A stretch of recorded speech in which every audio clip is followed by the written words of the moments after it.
Treneri, pirmadienį buvo sužaistos draugiškos rungtynės su vyrų jungtinio komanda, šiandien buvo sužaistos su Kurboc jaunimo komanda. Kaip vertintumėte rinktinės pasirodymą šitose dviejose draugiškose rungtynėse ir galbūt kaip jos skyrėsi viena nuo kitos?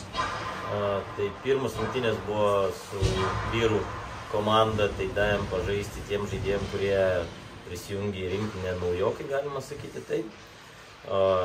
Tie, kurie jau žaidė rinktinėse anksčiau, tai davėm jiems pailsėti, kad įvertinti tuos kitus žaidėjus. Antras varžybose jau žaidėm pilną sudėtim, kuri važiuos į čempionatą. Tai jos skiriasi tuo, kad su vyrais visada yra sunku žaisti.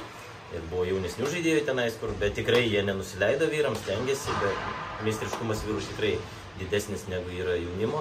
Tai tokios rungtynės ir gavosi, kad pralašėme 1-4, o su Kurboc komanda jaunimo, tai smagu matyti, kad komanda nepasidavė po 2 kėlinių atsiliekant 1-4 ir išlygino rezultatą.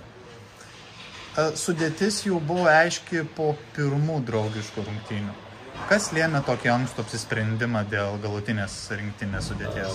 Matot, nuo praeito čempionato Serbijoje, kur laimėjom, tai 15 žaidėjų yra tie, kurie žaidė Serbijai, tai dėl to yra lengviau apsispręsti, nes mums tik reikėjo ten 1 penketą, 1 gynėją ir pasiimti ir dėl to buvo lengva.